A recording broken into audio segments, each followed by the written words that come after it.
So, as I was watching this episode, I felt like it really confirmed that Aizen was telling the truth when he said to Ichigo that his birth was kind of his plan, because you could see that after the whole Ichigo's mother met Ichigo's dad.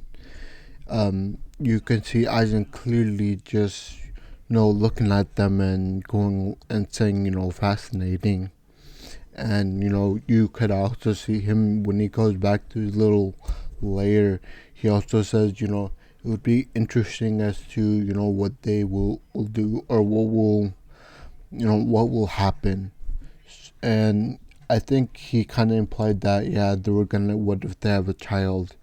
And in that sense, I think when he says to Ichigo that your birth was actually part of my plan, I felt like he was telling the truth, because um he pretty much Aizen pretty much set the whole circumstance for them to meet and how they met.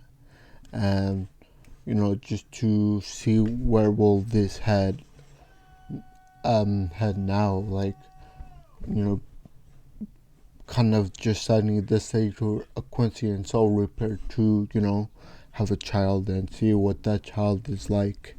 So I feel like this episode very much confirmed that Aizen's involvement, or he had involvement in in his parents meeting and ultimately having Ichigo.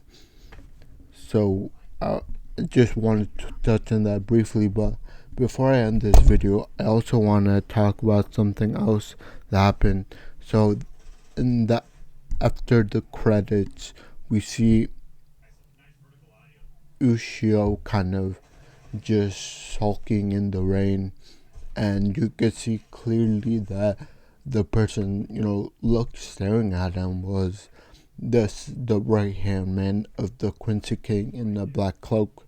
So it really makes me wonder, like, what is Ushio really? What's he like? What's his plan now? Like, what is he up to now to be with that kind of a person, the right hand man of the Quincy King? But other things we found out during the episode, that um Ichigo's mother was arranged to marry Ryu, the father of Ushio, because they were like fellow Quincy's. And we kind of just got that confirmation that it was actually that Ichigo's mother was supposed to have kids with Ryu instead of Ichigo's dad. So that's one thing that did pop up, that I was kind of surprised.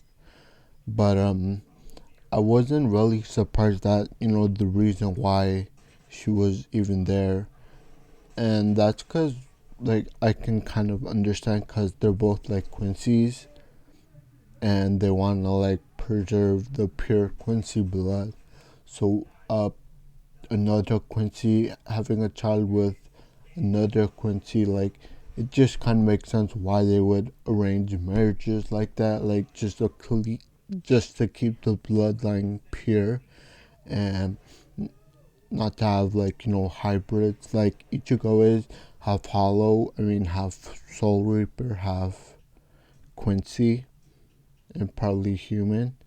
So to avoid hybrids like that, it would make sense why they would arrange marriages like that. But yeah, I just thought that part was a lot a little bit interesting, that I wanted to mention it. But I also want to mention that before I end this video, that probably next episode 12 and 13, they're going to be meshed together. So it's going to be like, I'd say like 40-minute episode that we're going to watch next episode. So I'm very excited about that, and just to see what other things they might have done that leads up to them giving birth to Ichigo, because all we saw was them was their mating, and we only saw their meeting, and I just wonder what will happen.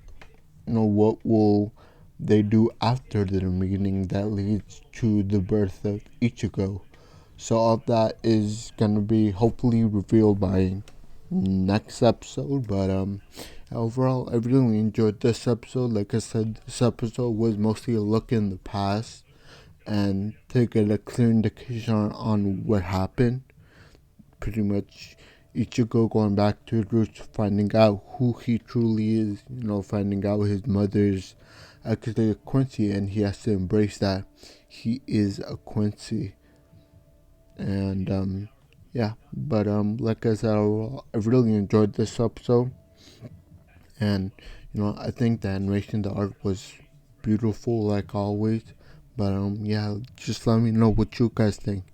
Did you guys like or dislike this episode, and what do you guys have any other opinions I might have missed during my review of this episode? But yeah, I'm just gonna leave that there. Please leave a like, subscribe, and comment your thoughts and opinions. Thank you, and I'll see you next time. Bye.